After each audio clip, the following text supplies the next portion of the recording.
Chase your name through the ages, through desert, through fire and flood.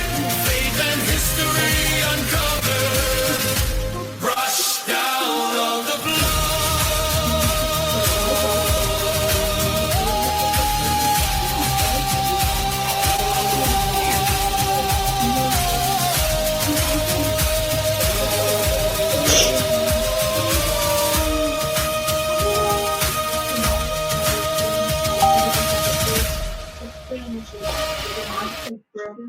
I also voted Effie because I know she had her marking and it's gone. I'm very sad that got changed. I just don't even know what to see. Like that's not the same. It's not the same. And I can't like turn it around because it's backwards and I just don't like it. I just don't like it. It's not the same. Why shiny? I can't keep it.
All right, we are having some technical difficulties.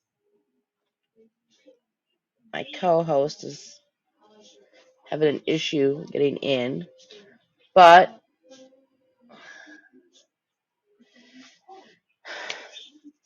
remember that you are dust, and to dust you shall return. Those are the words that have echoed for centuries, spoken in cathedrals, whispered in country chapels, traced in ashes across foreheads, young and old. So today on Faith and History Uncovered, we're going to journey into the meaning, the history, and the spiritual weight of Ash Wednesday and the season of Lent.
Now, where did this practice begin? Was it the Bible?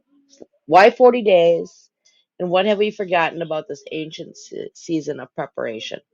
Let's begin where all good history begins, with the ashes.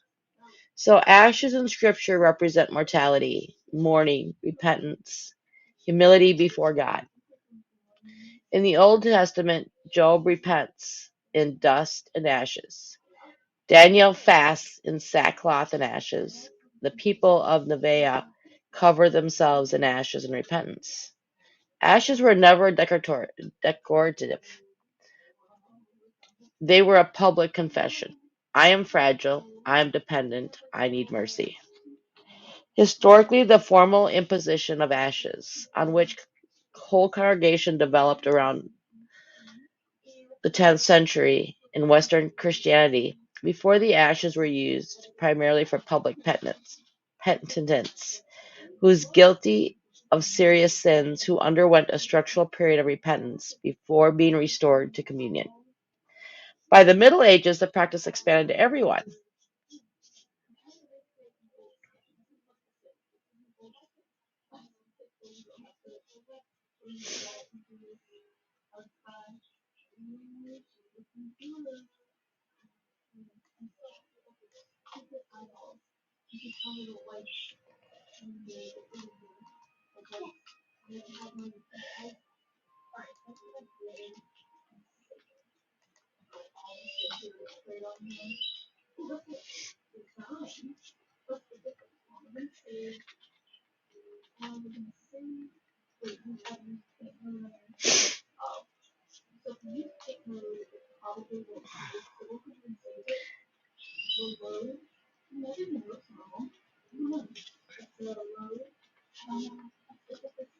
Instead of just the worst sinners, but all of us. And so the 40 days of Lent. So throughout the Bible, the number 40 represents testing and preparation. 40 days of rain and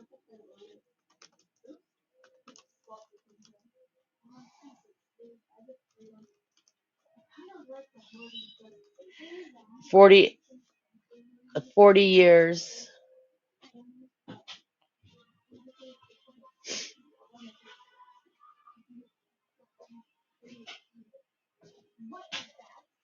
of the Israel in the wilderness.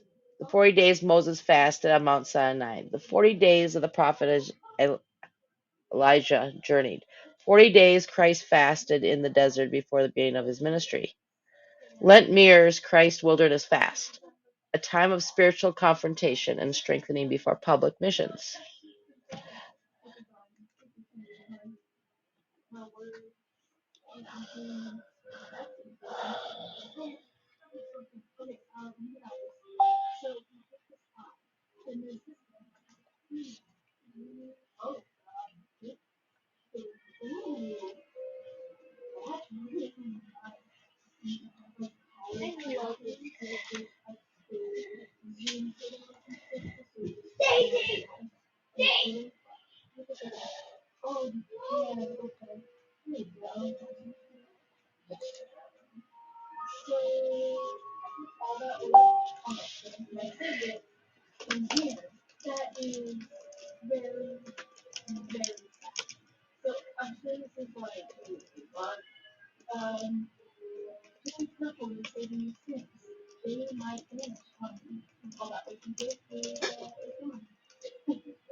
So the question is why 40 days?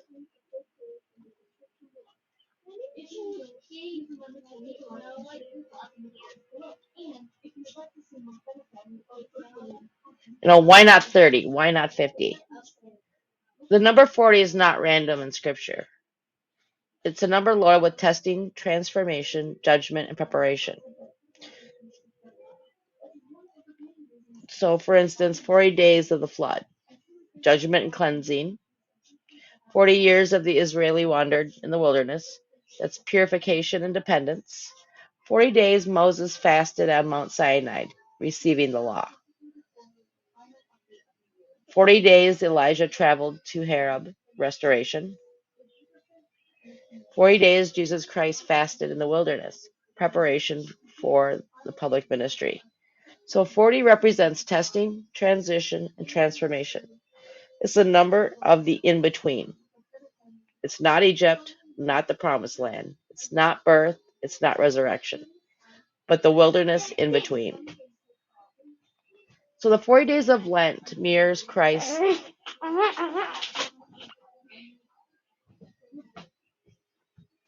desert fast. In the desert, there is no distraction. There is no applause. There is no comfort. The wilderness strips away illusion. Israel learned dependence on manna. Christ resisted temptation. Prophets encountered God in isolation. Lent is designed to recreate that spiritual landscape, not physically in the sand and heat, but internally.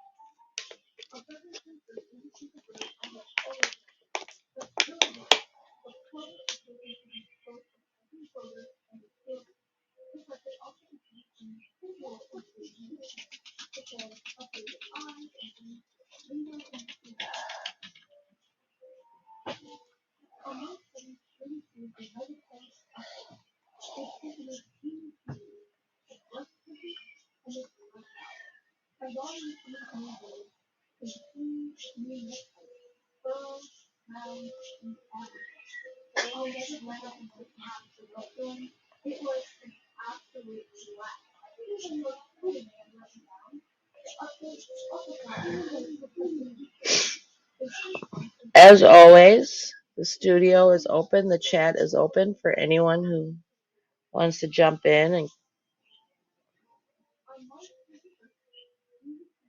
make comments.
So, historically, the 40-day period became standardized in the early church, especially after Christianity gained legal status under Constantine. And by the time that the Council of Nicaea, the church has clarified the dating of Easter and Lent gradually developed as a fixed preparatory period. An important historical note to talk about is that the 40 days does not include Sundays. And why is that?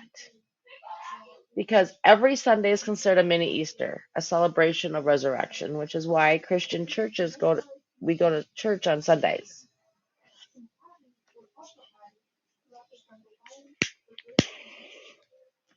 So the church is built in a rhythm. It is 6 days of reflection, 1 day of resurrection, reminder, repeated for 6 weeks.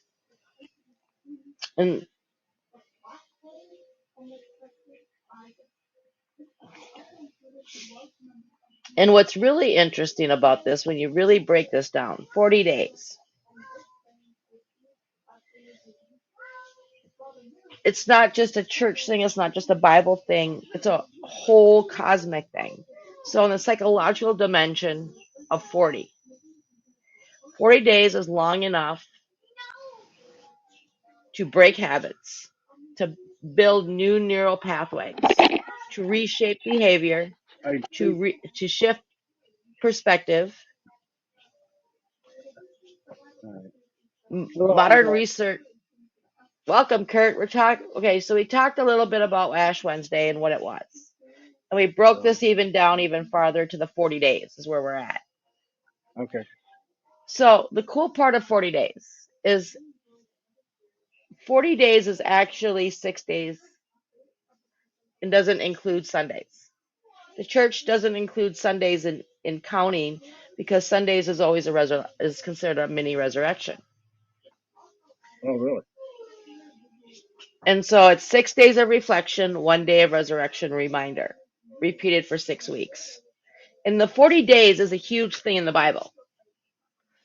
It's one of our sacred numbers. And the big rabbit hole of 40 days isn't just a Bible thing, it's actually a universal thing. So, in the psychological world, in the world of humans, 40 days is long enough to break a habit, to to rewire and rebuild your neural pathways. It can reshape your behavior, and it shifts your perspective.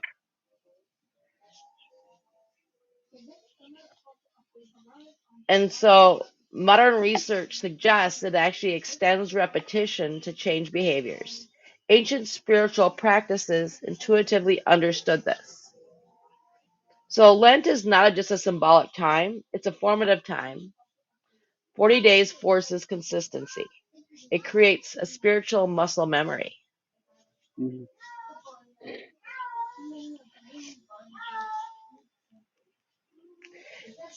Yeah. And this is where it breaks it down even more. So 40 days, 40 as a judgment and mercy. So in scripture, 40 days often precedes mercy. The flood cleansed, but preserved Noah. Israel wandered, but reached promise. Christ Hmm. fastened, but began redemption. 40 is severe, but it's not final. So in preparation for something greater. And that's why Ash Wednesday begins with ashes. Acknowledge mortality, and 40 days moves towards resurrection.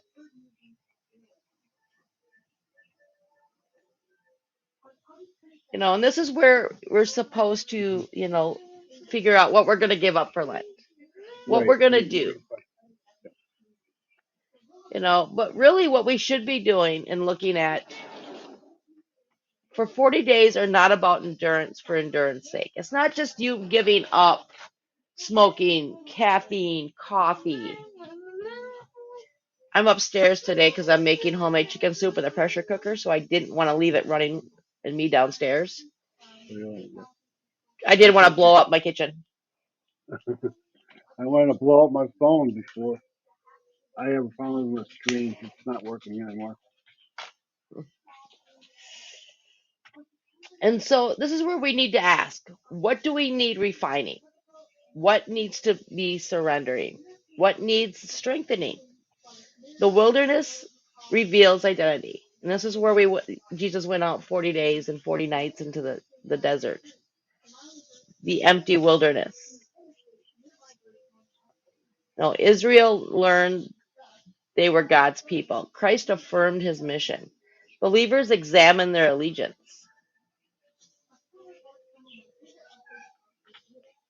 And when you break this down into history, Yeah. 40 days is not just a church calendar. It's actually one of the most ancient symbolic numbers in human history. It yes, it goes across scripture. Yes, it goes Yeah. across early Christianity, but even human biological experience. The Bible marks 40-day period of testing, judgment, transition, preparation. Hmm. But the biblical scholars note that ancient Near Eastern culture, 40 often symbolized a complete generation or complete testing period. Not always a literal stopwatch count, but a cycle of preparation, which means we believed it was enough time for transformation. And when you go to the second, and third centuries, Christians fasted before Easter, though not always for 40 days.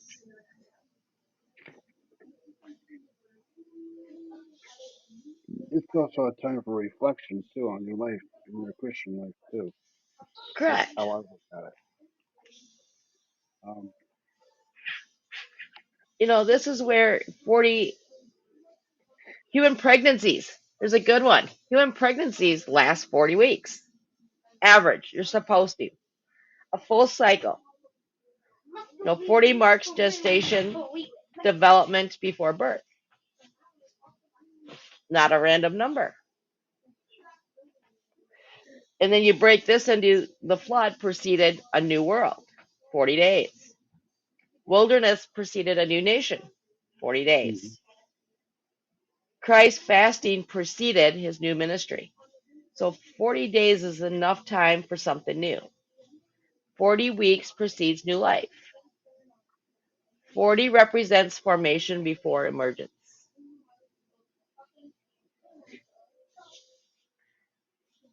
When Israel wandered 40 years, the entire generation passed. Yeah, A yeah. new identity entered the promised land. The slaves who left Egypt died in the wilderness. 40 is a generational transformation.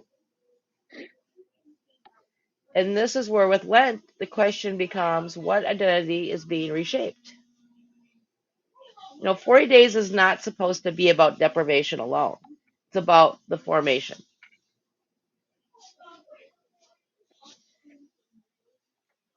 It's about rebirthing too, rebirthing you as a person to look closer to God and have Him show you what you should, you know, give up for that 40 days.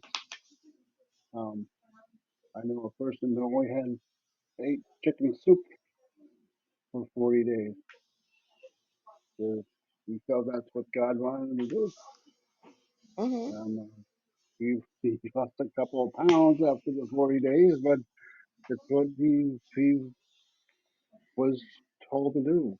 And it's for me, for example, I give up a lot. I'm going to give up a lot of stuff for Lent too. Um, and it's I me personally, I think it's a day. 40 days is a reflection on where you're going in life as a Christian, and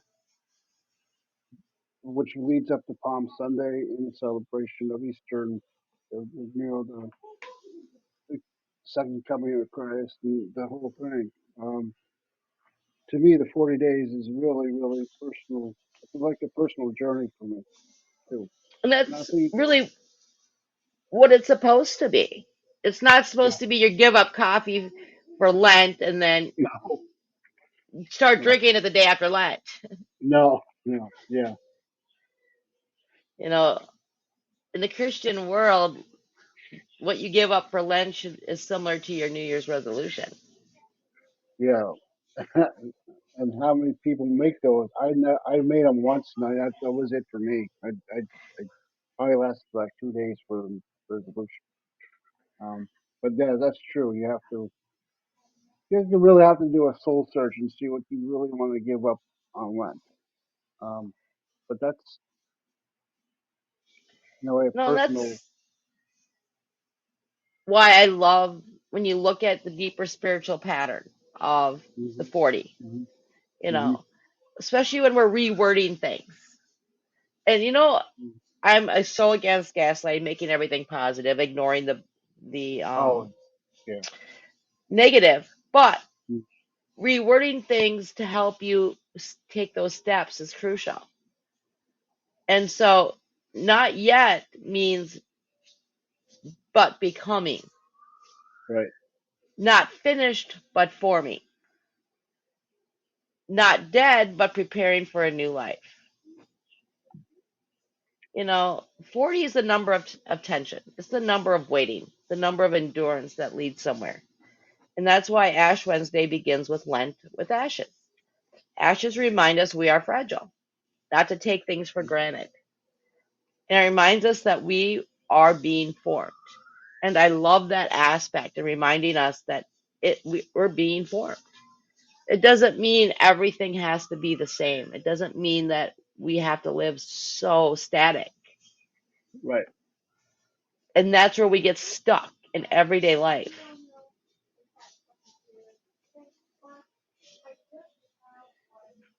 Yeah, we do. We get into this routine every single day. Like wake up, go to job, come home, eat dinner, go to bed. We don't give time to reflect on our own self.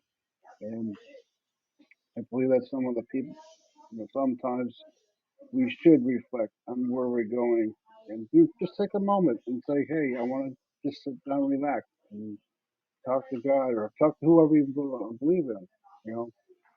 Um, and I think Lent is a very, very important time of the year because it makes you, like, again, it makes you reflect on your life. And you brought up New Year's Eve, New Year's Day, and that's in time too to reflect what's the new year going to be like. Um, am I going to change? Am I not going to change? It's up to you. Um, so, but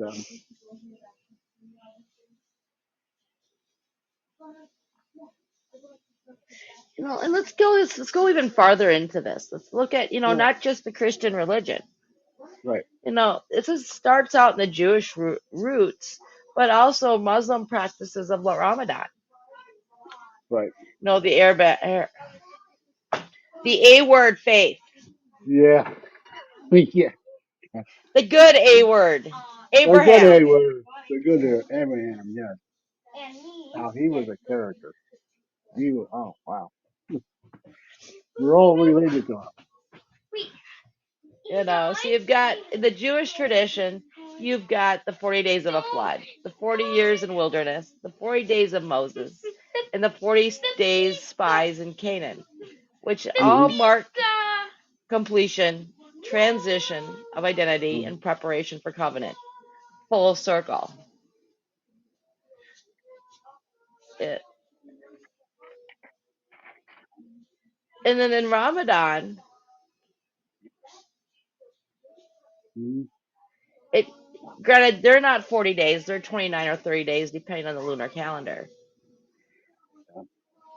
But it commemorates the month that when the Quran was first revealed to Prophet Muhammad. No, while the 40 is not central in Ramadan itself, it still appears in Islamic traditions. The Islamic tradition holds that Muhammad was 40 years old when he received his first revelation. It also appears in various prophet traditions as a period of maturation or spiritual significance. And in Islam, the 40 period is all about, submission, purification, revelation, remembrance.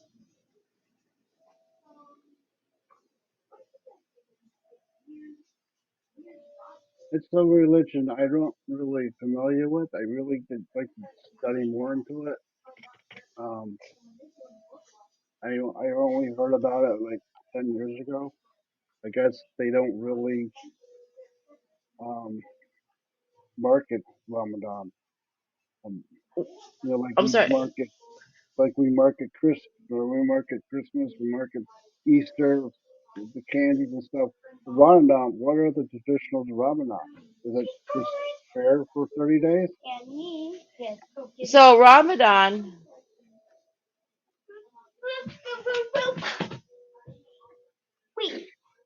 um, I know some of it. I don't know it all. I Yeah, learned it I'm when I was looking. in the military. Yeah. I actually had really good friends that I served with from Pakistan that shared it with me Hmm. and taught me the Quran. I actually have one. Do you really?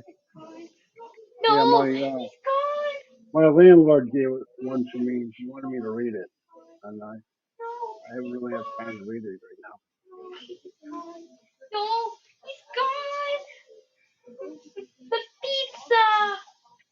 So Ramadan is the ninth month of the Islamic lunar calendar, and it's one of the holiest times in Islam. It's observed by the Muslim world worldwide as a month of fasting, prayer, reflection, and community. So during Ramadan, adult Muslims fast each day from dawn until sunset. And the Oh, fast includes abstaining from food, drinking, any fluids, including water, smoking, or marital relations. So the goal is spiritual growth, self discipline, and increased awareness of God or Allah. So, and the reason why Ramadan is not on the calendars is it shifts about oh, 10 to 11 days earlier each year because it follows a Pacific lunar calendar. lunar calendar. But just like Easter does. So, yes, but so it depends on the exact dates depend on moon sightings. It's not moon Mm. predictions, it's moon sightings based on where you are. So, for instance, Ramadan's a little different here than it is in the Middle East because of when the moon comes up. It's all literally based on the moon. Basically on a new moon, you see, like in the beginning of the month, basically. It's the crescent moon.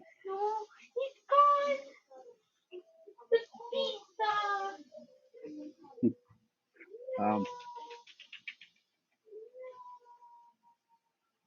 so going back to Ramadan, it's like you said it's 30 days of prayer from sun up to sundown. Correct. Or, okay, all right. But isn't that based off our Lent though? I mean, is there a No. connection to us our Lent? No. Okay. So they use actual moon cycles, not solar calendar, where it was Okay. what we use for most civil dates. Right. So the Islamic month begins with the crescent moon. So Muslims look for the first visible crescent moon after the astronomical new moon. And this sighting marks the start of a new month. So when the crescent of the ninth moon appears, Ramadan begins at sunset. And so if Okay. the clouds block visibility, many traditions complete 30 days of the previous month and then begin Ramadan. And so the month lasts 29 or 30 days because the lunar cycle is about 29.5 days. So Ramadan is never longer than 30 days. Okay. And so this is why Ramadan is not always the same everywhere. It's not a perfectly static worldwide. So moon visibility differs by locations. So the crescent moon may be visible in one region but not in another due to time zones, weather conditions. Right. Yeah. And so some countries start Ramadan a day earlier or later than others. And so there are two main methods that Muslims use. A local moon sighting, so each country or region confirms the moon locally. And so common in parts like Southeast Asia, Morocco, and leads to more variations. And there's also the global moon sighting. So if the moon is seen anywhere in a Muslim world, many follow it. So this is what is common in the Middle East. So it creates more unity, but still not universal. The modern approach, and this is more in the Western countries, is the Hmm. astronomical calculation. So some countries use precise astronomy to predict visibility because the Western countries are lazy. They need everything on the calendar. Yeah, that's true. So, but because the Islamic calendar is 11 days shorter than the solar year, Ramadan shifts earlier each year. So, over 33 years, it cycles through all seasons. So, which is why this year it happens to fall upon our Easter. Doesn't mean it's going to happen that way. Oh, okay. So it falls on Easter, which is in April 5th, I think it is. there's winter Ramadan, you have spring, fall, winter, back to winter. So this year it's in the spring. It's just purely based on our moon cycles or the moon cycles.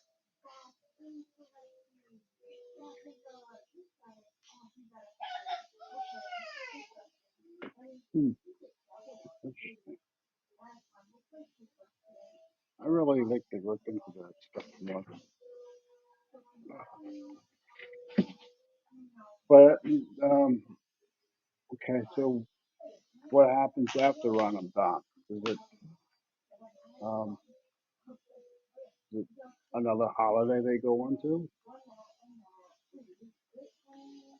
And and So before we get into what happens after, let's talk about what happens during Ramadan. okay, let's do that. So in Islam is a monolithic faith. They worship God, one God, Allah, Okay. which is basically the same as ours. Mm-hmm. We Mm-hmm. all basically Just worship the same God. So the teachings of the Prophet Muhammad, which is similar to what we call Jesus. It's a person who follows Islam is called a Muslim, which we know. So Islam is built on 5 pillars, which is a declaration of faith, prayer, charity, fasting during Ramadan, and pilgrimage to Mecca. So Ramadan is the holiest month of the year for Muslims. mm-hmm. It's heart.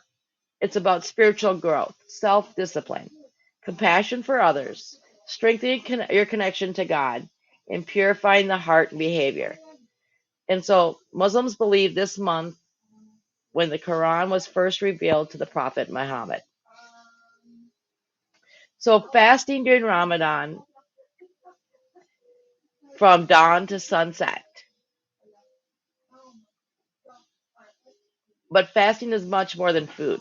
So physical level. There's no eating or drinking during daylight hours. Muslims are encouraged to avoid arguing, gossiping, anger, or any bad habits from sunup to sundown. And the goal is to develop a deeper awareness of God and moral mindfulness. So it trains the body, the mind, and the heart to become more disciplined and more compassionate. Let's rehear Mm-hmm. that one. In the Muslim religion, the real Okay. Muslim religion, Ramadan trains your body, your mind, and your heart to be more disciplined and more compassionate.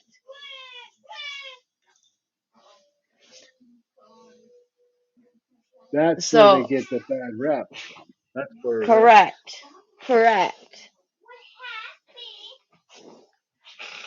And so each day has a special flow. So you have the pre-dawn meal, fasting during the day, and you break the fast at sunset. And it's with dates and water. And then it's a special night of prayers. And then you have increased charity and Quran reading. And so it's often described as the reset for the soul, the time for mercy and forgiveness. Mercy and forgiveness, not Mm-hmm. what we talk about when we talk about other versions of the Muslim religion. Right. It's to help the poor and the hungry and community and family gathering. And so the belief is that hunger itself is meant to build empathy for those who struggle daily.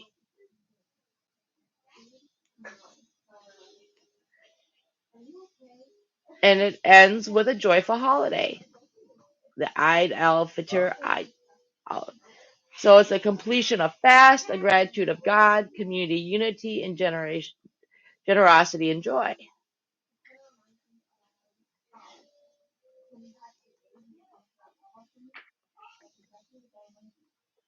Yeah, I can see how they. I mean, my, I live with Muslim upstairs, and I believe they were praying last night. Um, they were doing something. I heard singing and I heard sound like praising. Um, so I'm pretty sure they're Ramadan um, was celebrated upstairs because they could hear the boy. And I got a little boy who's upset. Oh, We're practicing self-regulation and fixing our own problems. that's good to hear. So at the end of Ramadan, the new moon is sighted. So you have Ramadan till the new moon. So just like the Ramadan begins with the crescent moon, it ends with the next crescent moon is seen. So the sightings mark the start of the new month, and at the very next day is Eid al-Fitr. Right.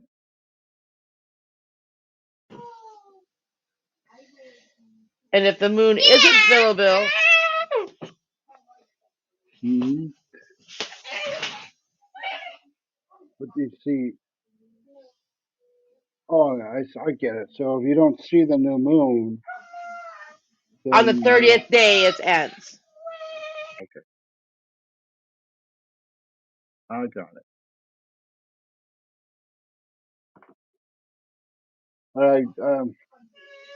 I get to read the Quran more because you get so many false news from what the Muslims are all about. You know, all the bad stuff on that side of the religion. But like I said earlier, these people who live here are the most peaceful people I ever met. Um, as in a Muslim faith, and they always say, "Oh, we're praying for you guys," you know, and that's kind of really nice to hear from from a different faith. They never put the Muslim faith on us. They never said, "Oh, you gotta become Islam or Muslim," um, and they accept us too as a Christian. So I told them one time, I said, "Look, I'm really happy to live here because the Muslim culture, which is really growing in Buffalo, is a very peaceful culture, not what you hear on the news. And I'm really, they really go out, way out to help you guys, help the Christians, and also the black community too. Um, so I don't know where they got the black guy from. Maybe from ISIS, maybe from Tehran, Taliban, but that's extreme. That's an extreme um, Muslim faith where they take it too far.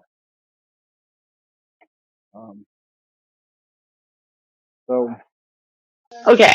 again, they're really And so, the thing is that because you had a group of guys do something really bad in the name of religion, right. and then they look at the Bible or their Quran Hmm. and they look at it as, okay, well, it says a bunch of stuff. Well, guess what? Right. All religions, all Bibles have wars. They have fighting. It's no Oh different. yeah, look at our Bible. Yeah, that's a very And peaceful Bible. Yeah. right. And so, you know, Islam became mainstream viewed as violence. But in reality, it's a protection of innocent life, a justice of mercy.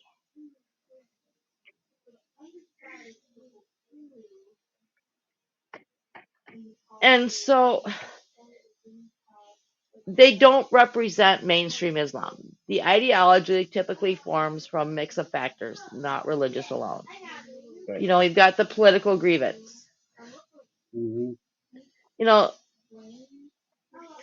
and then you've got the identity crisis along with the recruitment. Yeah. They target traumatized, conflicted people who are disenchanted. They And prey on the so weak. They do. they do, and then they reframe the religion. Yeah.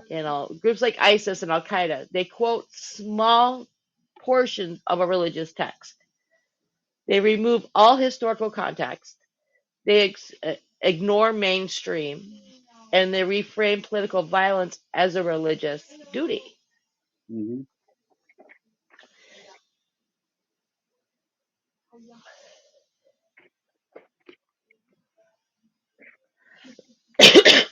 Even though That's it. majority of Muslim faith teach killing innocent civilians is forbidden, terrorism violates Islamic law, suicide attacks are prohibited, and Ramadan is a time of peace and restraint, and justice must be governed by strict ethical rules.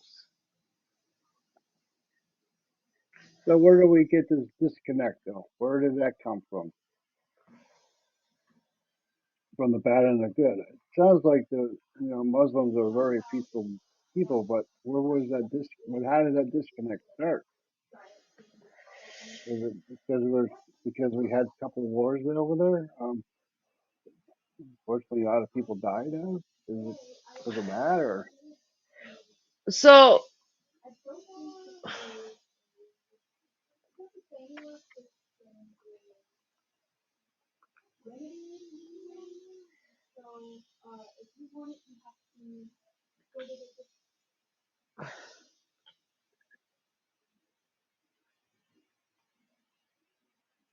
because it sounds like a very peaceful religion?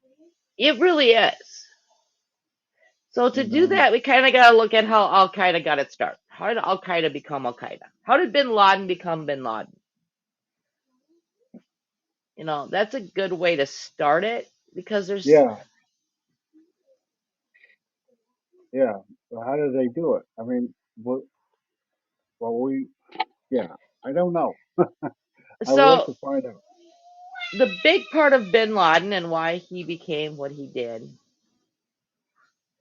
actually started during the Soviet Afghan War back in 1779, 1989, or to 1989. Right. Al Qaeda grew out of the war in Afghanistan after the Soviet Union invaded them in 1979. And foreign Muslim fighters traveled to Afghanistan to support the Afghani resistance. And a wealthy Saudi national, Osama bin Laden, helped fund the organize these fighters. A logical network formed to recruit, train, and move these volunteers. Hmm. And this support network became Al Qaeda. Around 88, bin Laden and associates formally created Al Qaeda, or the base. And its main purpose was to maintain a database of foreign fighters, to coordinate training camps, support the global jihadist movement after the Afghan War. Hmm. You know, Early on, its functioned more like a militant network hub than a centralized army. And after the Soviets withdrew, the group changed focus. A major turning point was, Hmm. and this is the big thing, was that when we went to the Gulf War, Right. bin Laden went to Hussein or went over there to them guys and said, we will fight. We will do what we need to do. Right. They said no, they wanted the Americans. So the Americans came in to Saudi Arabia and Hmm. helped them.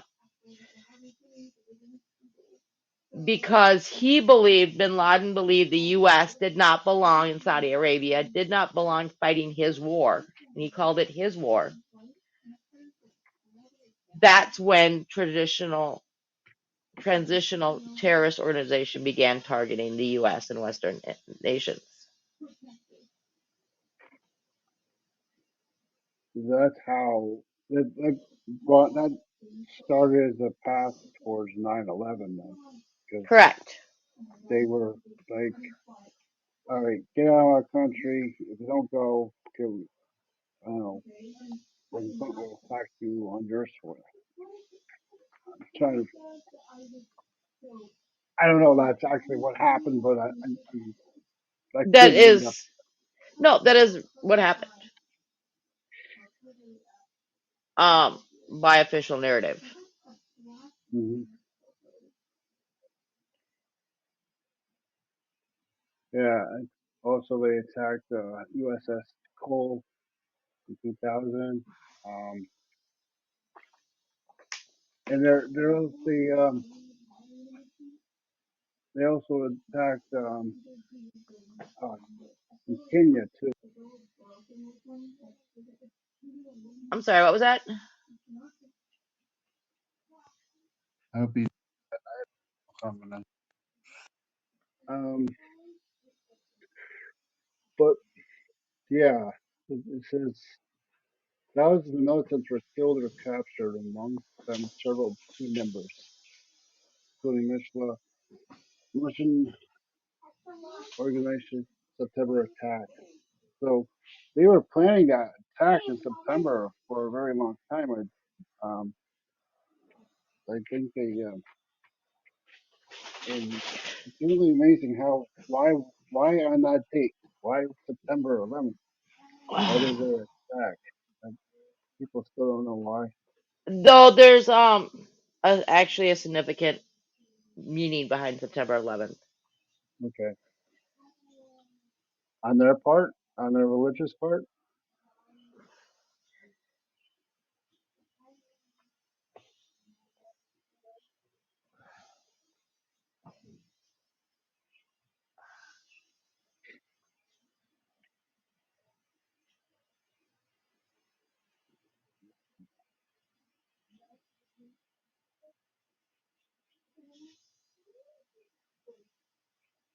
Yeah, but that goes to why. Why did they do that? I mean, we know they were very pissed off at the United States because of the Russian attack in Afghanistan, and they said So, that one, it was to provoke the U.S. Mhm. Two, it was a rally cry. Three, what did New York symbolize then? One, and what did the Trade Center? What was part of the Trade Center? What was so important about the Trade Center? They do believe they had gold underneath the Trade Center. They had tons of gold. This is what I heard That's through irrelevant. you. That's irrelevant in that aspect of it. Because if you're taking two planes to nail the Trade Center, Right. what's underneath that's irrelevant. It's what it represents. What did the Trade Center represent? Oh, represented capitalism. They represented finance. It represented the United States, actually. Um, It financial financial system of the United States. and it's also a big place that's gonna get noticed. You Right. know, if planes hit the Empire State Building, for instance, it wouldn't have gotten noticed. Right. If the planes hit, the Sears Tower, yeah, it had gotten noticed, but it wouldn't gotten, you know what I mean?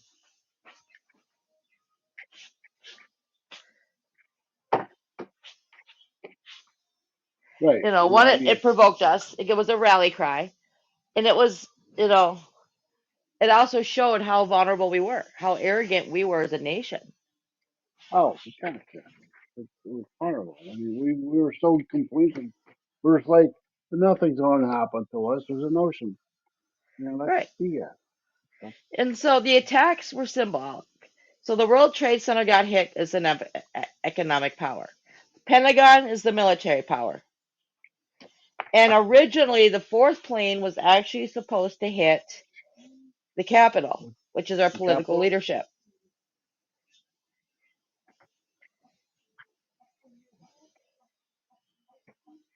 Yeah, that's true. Yeah, because they wanted to really say, hey, you're not alone here.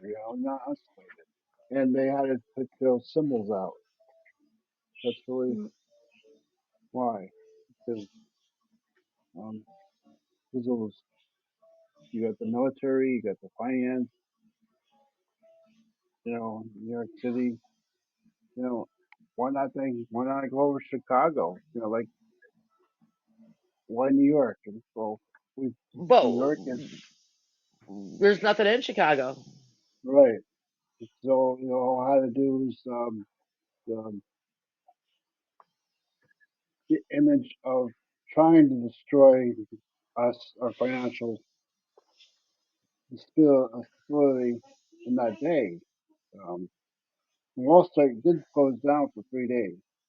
They closed all trade for 3 days that day. I remember that. But and yes, it did really really start a American pride after that day. And I mean, people were signing up to go join the military in droves. Um, Hmm. it was just like the day after Pearl Harbor, you couldn't get into the recruiting building after Pearl Harbor. Now, even after 9/11, you couldn't get into that building. You had to do it because of I don't know how many thousands of men and women joined. Um, so, you your military background, do you think that prior to 9/11 was the military like lax, um, like like a normal lax in a way, not recruiting and not building our military up? Was it just stagnant at that time, or We're never stagnant in that sense, but okay? we've always recruiting, but we were in peacetime. So we were, doing drills, we were training, Hmm. we Hmm. were focusing more on mission and trips than we were on attack trips. Okay, so 9/11 was a eye opener for the military, Oh, we all can't cop with our pants down and by all intelligence means. too. Intelligence failed that day. Uh, you know, we didn't have that. I don't know. I do believe that intelligence failed that day, or up to that day it failed because they had a they had a. I don't know, why didn't they find out these guys before that? We did, You know, we did. and, okay, then why? What happened? Nothing happened to these guys. We did. Everything fell through the cracks. It was an epic failure. So one of the supposed to Mm-hmm. have been terrorists was actually arrested here in Minnesota. And the FBI and the local law enforcement were fighting over his computer and who had jurisdiction over it. If we would have had access to it, it would have gotten unlocked and opened up and read. We would have known what would happen. Yeah, yeah. See, this is what I But mean. two, we had memos saying that planes were going to hit, things were going to happen. We knew. We just didn't. We were too arrogant to actually take it seriously. Yeah. Because and my big thing is that when you look at Bush's face when the planes hit the cent tower, he was reading to school kids. Mm-hmm. There was no shock, there was no surprise, there was nothing, and we all know Bush does not have a poker face. No, no, He knew. no. He probably did So we, know, and he probably just brushed it off. well, we were arrogant. We didn't. We have never been successfully attacked on our own soil. We Yeah. had protocols in place. Technically, the plane should have been shot down, but nobody wanted to be responsible for killing civilians on American Right. soil. Oh my God, yeah. That's no. I can now. I could. I if I had that opportunity, I probably would say, okay, you kill maybe 300 people to save 1 million people. You know, um, and it's a really hard choice. I would probably have to really look into my soul to do that. You know, I don't know how you guys can do it. I don't know. You never had that choice. I don't It's think. them or us. Oh, okay, okay. Yeah, I can see that attitude. Yeah, you kill or you be killed. So yeah, yeah. But think after 9/11 attack um, was was an eye opener for the country, and but we had a very weak president at that time. I he, he wasn't he was all war, but he wasn't really building a military. Is that correct? He was better than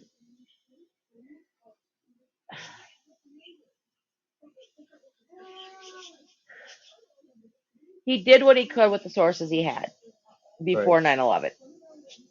But going back to going back to intelligence, Mary.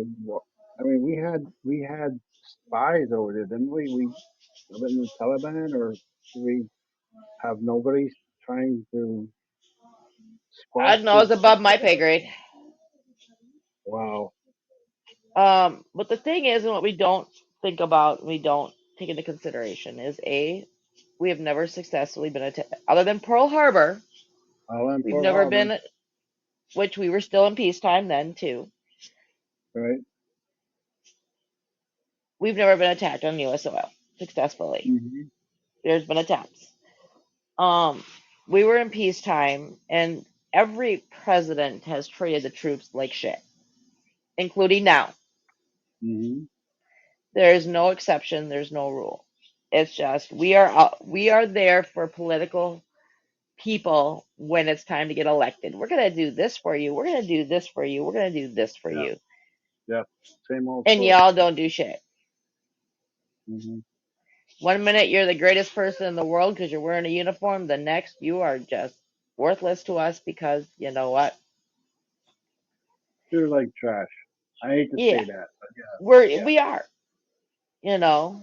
and that's not I totally agree with you. You go down to the city of Buffalo and you see these vets on the street corners. Like I feel sorry for them. I wish I could help them. You know what people don't understand is when you're full time military and you live in the barracks, you don't have bills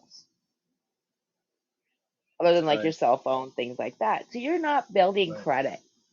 So your credit rating's low. And so you're like a 40, 50-year old, 30-year-old person in a 19, 20-year-old credit score. Hmm. So it gets hard to get places because one, you don't have a credit rating. Two, you are a risk for if you don't qualify for like a military loan because you are never in one residence or one place long. Hmm. Every few years you're moving. So you're by standards of a credit thing, you are a risk.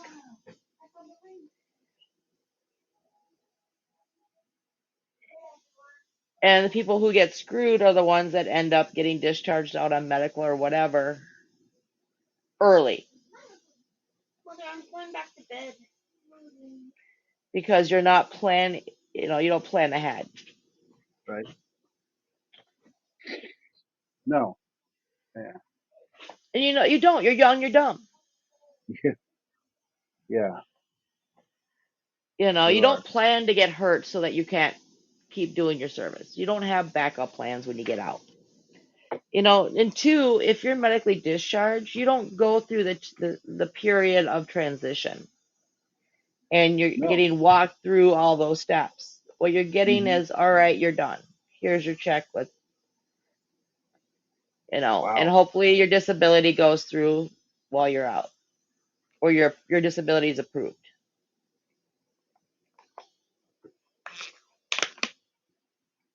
Wow. I did not know that.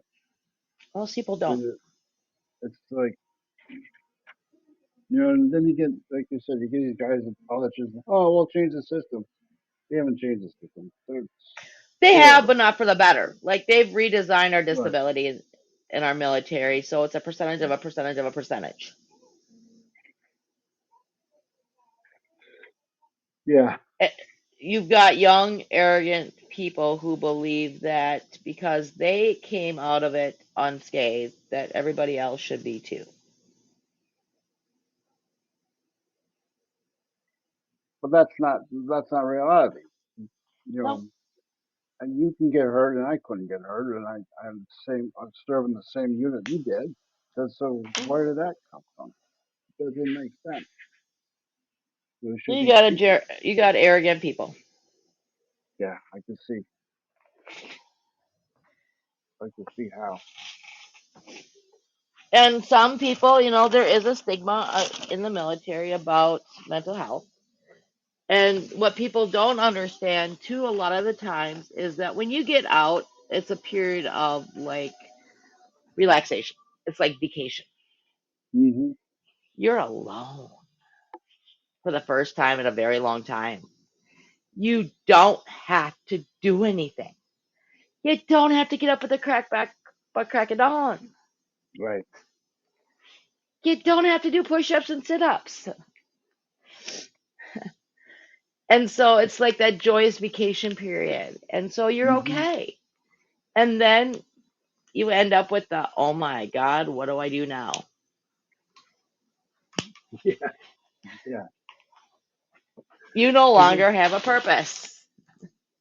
it's like you know you you do all this, Going back you to my you drill and you drill every single day, blah blah blah, and all of a sudden a door a door is being shut, and then it's like being retired. Like yeah. on my first day being retired, I didn't know what to do. Like, what do I do now? After 40 years of working, I was like, what do I do now? Like, and that's probably the same way that the soldiers feel like when they come home. Like, okay, what's next? It's a little more, it's similar, but the difference is that when you retire from a job, you're still in the same house. So, which Yeah. means your friends are still your friends. They're all still Hmm. right there with you. When you leave Hmm. the military, it's not, a lot of them are still on base. They're still there. You move to the other side of the country back home. Right. So now you are completely isolated, alone from everything you ever knew. It's like basically like kind of like leaving college, but you were in college for 20 years. Right. Yeah. It's a little more extreme than just retiring because you still have your support groups. Where now our support groups are a phone call away if Hmm. they're available. Hmm. It's like when you leave home for the first time. Right. Difference is most of us don't have our parents to fall back on. But don't they have counselors after you get out? Don't they have counselors like to reprogram you? Transition periods are designed for people who are retiring out or are planned Oh, so it's um not okay. So it's not discharge. it's not for the common soldier, It's right? not for the ones that end up other than honorable discharge. It's not Right. That those that are get like that, medical discharges that just happen. that is so fluffed up. Yeah. And that's if you can get a hold of somebody that can help you. My gosh, that's amazing. And it depends on your rank. The Well, higher the even if rank, the you better leave services you army, get. right? If you leave say the guy that didn't want to become any more higher, he's a private and he gets out of the army, he has jack shit. Whoops, sorry. No, no, it's fine. Yes, but if you're a private, you haven't been in very long, so you don't have much of a transition period. All right, so say if you've been in there for 25 years, what rank would you be? It depends. You could be anywhere from a sergeant up. It depends on Okay, your position. It depends on your job, your ability to stay out of trouble, things you do above and beyond. right. And by say by based on job, so to rank up, there has to be a spot available for you in that rank Oh, it's sort of like a somewhere. job. Yeah, sort of like Yeah, a job position. Yeah, okay. yeah. So So the some get army, ranked up early, some don't, and it's with all military. So the military encourages you to go to a different, higher rank. Yeah. Just so that would be your goal to say from private to corporal, isn't it? Is it You private? private to private first class to specialist. It depends on Oh, if you're enlisted or if you're an officer. It depends on right. which branch you're in because we're all different names depending on which Yeah. branch you're in. And Well, some get, huh? my father was a captain. Um, but he got his pilot license or pilot wings in Hmm. Germany. So I guess he was supposed Wait, did to. he have his pilot wings or did he get his wings as airborne? There's two different things. All right. I think it's Did he fly airborne. planes or jump out of planes? No, he flew helicopters. So So he's a pilot. yeah. And just a minute. I was right there. I got a picture of him with his uniform.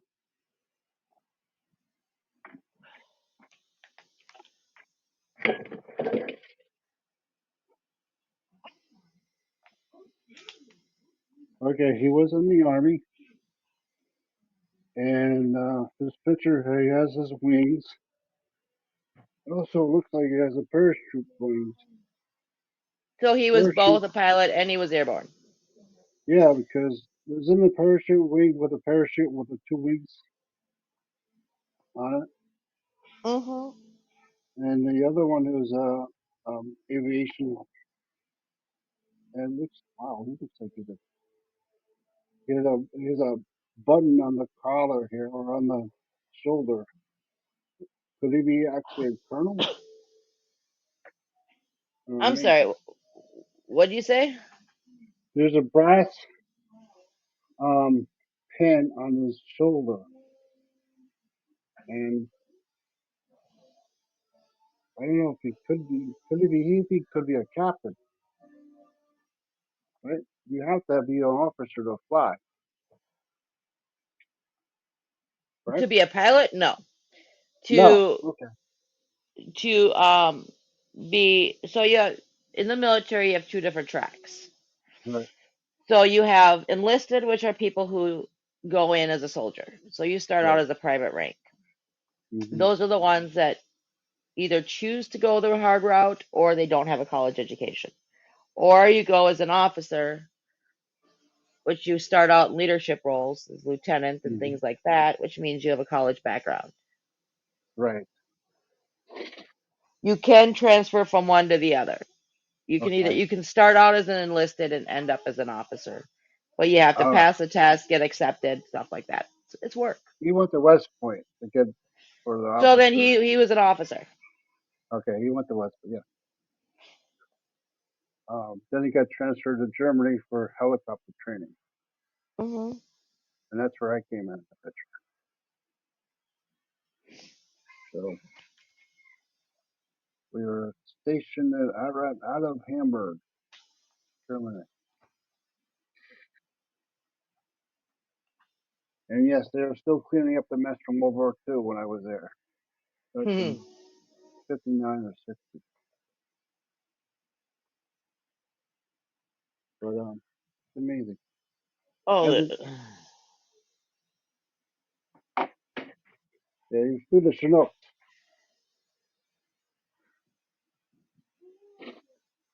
in Vietnam.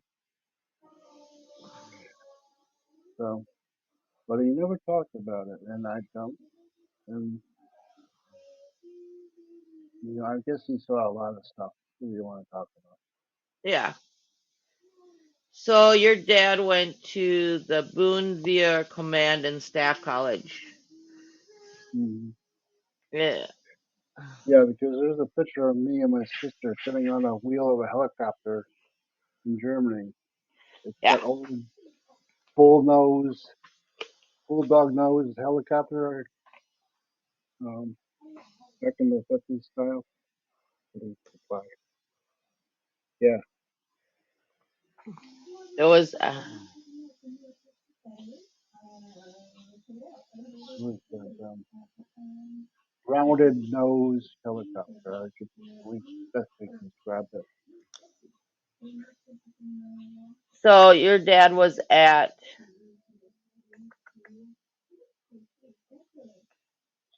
give me a minute. Strassgarten? Strass, I think it's Strass.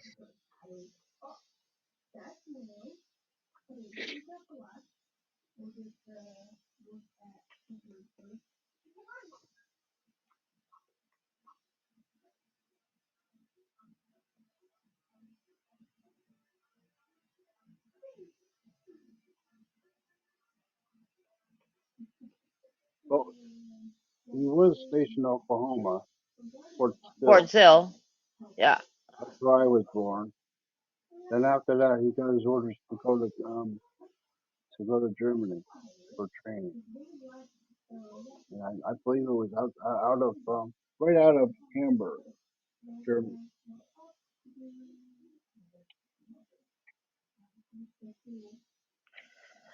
So he was at the Hamburg Nike missile base. Was in missile. Not nuclear, not nuclear, but this missile.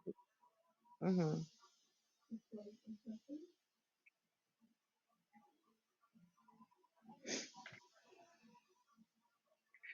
They were just to oversee reconstruction, things like that.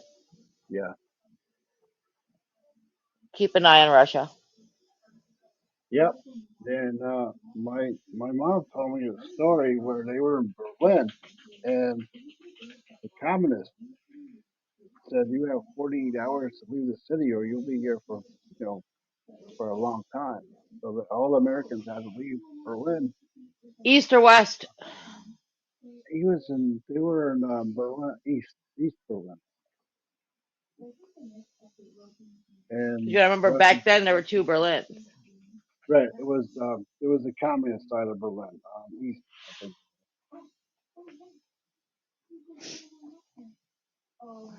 Yeah. Oh yeah. There's a lot of bases we have in Germany. Wow. Hmm. I've been to I wonder if Ramstein. I wonder if that was like say, okay, we're gonna divide Germany up after the war. We want these here for the bases. Was that how that worked out? So yeah, sort of. So after the war, Russia wouldn't work with the U.S. and wouldn't Right. relinquish control over Berlin. They're part of Berlin, Hmm. and so they divide it in half. And so we basically it's kind of like what we did in Korea. Hmm. We took over some bases and helped rebuild that part of Germany Right. and help them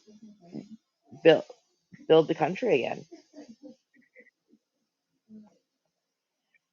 It was part of the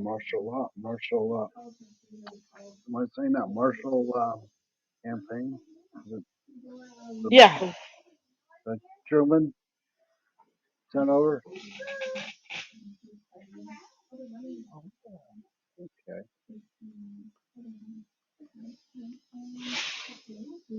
He was stationed in Stuttgart. I remember that. That's where we were. Stutt. Stuttgart. That's where we were. I feel like Hamburg, but it's not. That was not.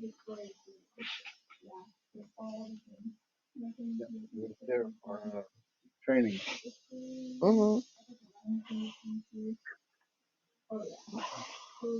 But yeah, my mom told me stories about the Russians, how they really treated Americans, even when visiting the ruins. They were over there, and the Russians were really shitty to the Americans. They didn't like us at all. Um, well, but Yep. Which is why we have a lot of animosity for the Russians even to this day. yeah, oh yeah. We blame them for everything, which is just I dumb. have a story. I had this history teacher back in the 1970, 71. And he said she was so anti-Russian. She said any dead Russian is a good Russian. And she always said that every time we were studying Russia. She said, "Yeah, she laid everything out on it.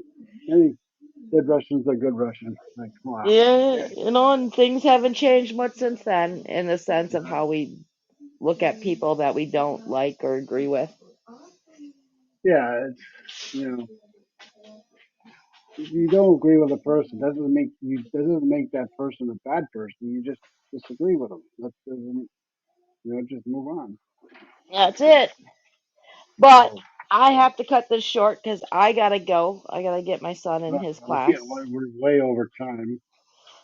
Um, I warned you when but we start going on these shows, it I may know not be. So I you said like a it. half hour. I go, are you sure, Kurt? Because we usually run 2 hour shows. Yeah, I like it though. I like it. We had a very good show today.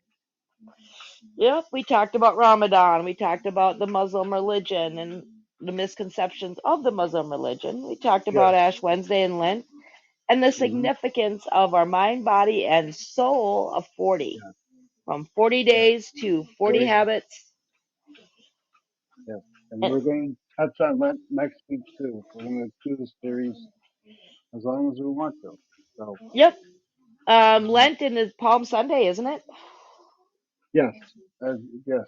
Um, Lent ends the last Wednesday before Sunday, or that Saturday before Sunday.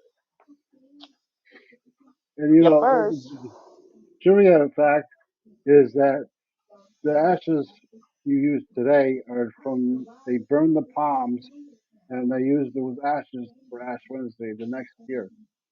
I Correct. just learned that. So they actually bless, and it's a specific ritual of burning the palms from the following year. I Right. actually um, have my church's palms. We were gonna burn them, but we ended up in a blizzard snowstorm, so we canceled Palm Sunday or Ash Wednesday. Oh, yesterday. Yep. Wow. So that's coming our way. Most of it's going to Canada. Oh, good. They can keep it. We're almost out of snow right now. You start seeing grass. Hey, knock on wood. Yes. Anyway, thank you very much, Mary. I will talk to you over the week. All right, sounds good. Take care. God bless. You And too. we'll talk soon. Bye bye. Bye.